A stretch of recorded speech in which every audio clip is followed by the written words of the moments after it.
¿Listo?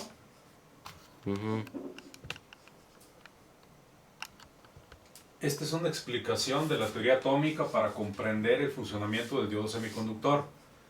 Entonces, en principio, lo que se tiene que entender es que dentro de lo que se conoce de las herencias de nuestros científicos o nuestros físicos, nos han demostrado que las estructuras, todos los elementos, si es un trozo, por ejemplo, de oro, y lo partimos a la mitad, se hace más pequeño, lo seguimos partiendo a la mitad, se hace más pequeño, más pequeño, más pequeño, y existía la creencia de que la parte más pequeña a la que se podía llegar era el átomo, y dentro del átomo residía una parte central.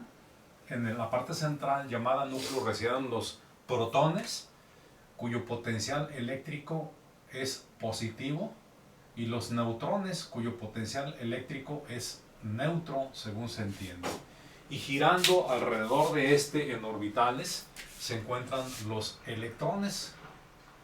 Los electrones tienen carga eléctrica negativa.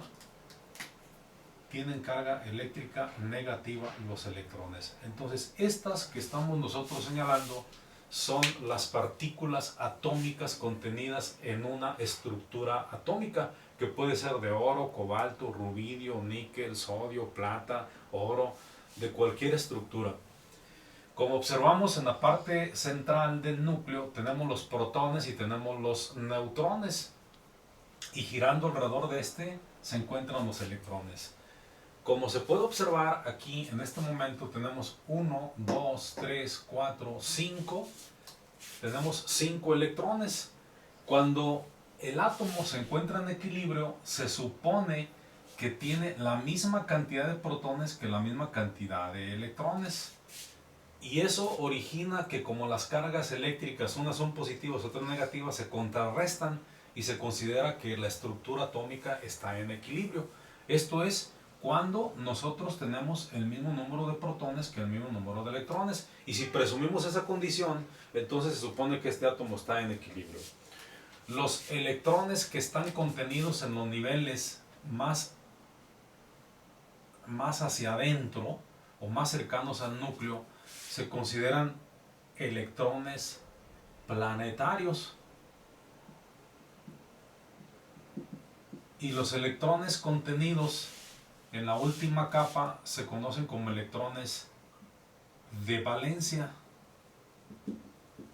Claramente se ve que los electrones planetarios, por encontrarse más cerca del núcleo, se sienten fuertemente atraídos por él, dado que los electrones son negativos y los protones son positivos.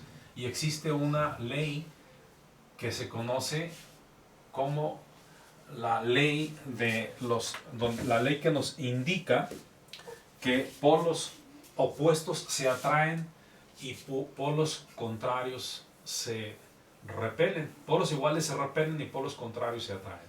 Entonces, como son con polaridades diferentes, pues hay una tendencia fuerte a atraerse, y entre más cercano del núcleo, pues obviamente son más fuertemente atraídos los electrones planetarios que los electrones de valencia. Esa es la razón de que, al estar más retirados del núcleo, los electrones de valencia tienen poca atracción o poca sostenimiento sobre el núcleo. Así que, como están girando en orbitales, cuando una fuerza externa es aplicada hacia alguna estructura de estos electrones, puede haber un desprendimiento y ese electrón viaja o se va a otra estructura atómica. Vamos a suponer que nosotros golpeamos aquí la estructura y que los electrones que están contenidos en la última capa se van a otra estructura atómica. Cuando el átomo pierde electrones en forma inmediata, se genera un desequilibrio. Ahora tiene más protones y tiene menos electrones. Eso origina que la estructura atómica se ionice, y al ionizarse origina una cosa que se conoce con el nombre de electrización. Todos los materiales tienen facultades para electrizarse, así que si nosotros logramos que partes de los electrones de la última capa o capa de valencia emigren a otra estructura atómica, pues el componente se va a electrizar. Esa es la razón de que muchas de los materiales, cuando nosotros los tocamos, nos producen un choque eléctrico. Es una energía electrostática. De hecho, cuando nosotros queremos tocar a una persona y esta persona, a veces, antes incluso de que la toquemos, existe un destello como de electricidad. Esa electricidad se debe precisamente a esa condición, a que esa estructura no tiene el mismo número de protones que electrones. Se llama ionización. Desde el punto de vista de la electricidad, los elementos se clasifican en conductores, semiconductores y aislantes. Cualquier elemento de la tabla periódica, ya sea oro, plata, rubidio, potasio, van a caer en alguna de estas clasificaciones desde el punto de vista de la electricidad. Así pues, aquellos elementos conocidos como conductores regularmente tienen 1, 2 o 3 electrones de valencia. Es decir, esas estructuras tendrán 3 electrones en su última capa. Pero si el componente fuera un semiconductor, tendrá 4 electrones de valencia. Y si fuera un aislante, tendrá 5, 6, 7 u 8 electrones de valencia. Dado que una estructura atómica, la mayor cantidad de electrones que puede alojar en su último orbital son 8. Entonces, si la estructura atómica tiene 5, 6, 7, 8 electrones en su última capa, entra dentro del rubro de los aislantes. Si tiene 4, entra dentro del rubro de los semiconductores. Y si tiene 1, 2 o 3, entra dentro del grupo de los conductores. Para este tema, lo que nosotros necesitamos resaltar son los semiconductores, que como ustedes observan, están en un término medio. Ni son buenos conductores, ni tampoco son buenos aislantes. Estos elementos pueden ser, algunos de los elementos de mayor importancia en electrónica es el germanio, uno de los semiconductores muy importante. Otro es el silicio, otro es el carbono. Entonces, como ustedes ven, algunos de los materiales interesantes son germanio, principalmente el germanio y el silicio. Estos componentes tienen un grado de valía o de importancia, dado que son los elementos que se utilizan para la fabricación de piezas electrónicas. Entonces, si analizamos el germanio, por ejemplo, veremos que el germanio tiene en su primera capa, en lugar de poner muchas bolitas, nada más le he puesto que tiene 2 electrones. En la segunda capa tiene 8 electrones, en la tercera 18 y en la última tiene 4 electrones de valencia. O sea, como tiene 4 electrones de valencia, queda clasificado dentro de los semiconductores. Otro elemento relevante es el silicio. El silicio es un componente que también tiene la distribución de electrones como aparece aquí. 2 en la primera capa, 8 en la segunda y 4 electrones en la última capa. Así pues, tanto el germanio como el silicio se consideran elementos, son elementos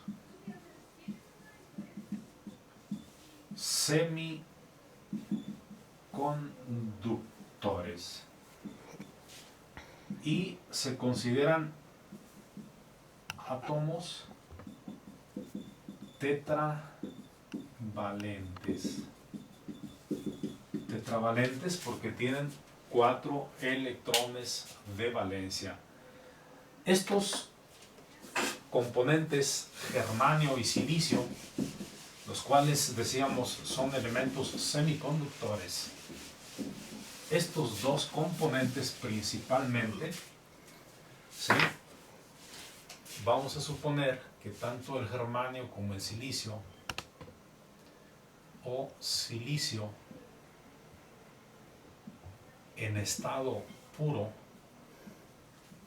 ¿sí?, se consideran materiales extrínsecos materiales intrínsecos, cuando están en estado puro.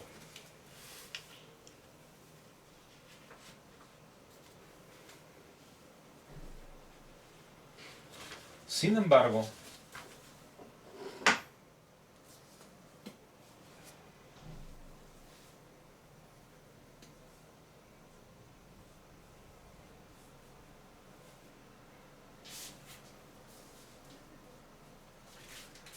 son considerados materiales intrínsecos. Es decir, nosotros tenemos al germanio o al silicio y todas las pequeñas impurezas se las empezamos a quitar y lo llevamos a un grado de purificación muy alto. Ese grado de purificación es conocido como material intrínseco. Cuando nosotros ahora tenemos el germanio o el silicio, vamos a suponer que tenemos aquí nosotros ya sea el germanio o silicio en estado puro y le agregamos un contaminante. Le agregamos aquí un elemento contaminante que es un dopado. Contaminante o dopado, el cual puede ser trivalente o pentavalente. Si nosotros agregamos aquí un material trivalente o pentavalente al germanio o silicio, se crea un material que se llama material extrínseco, el cual puede ser N o puede ser tipo P.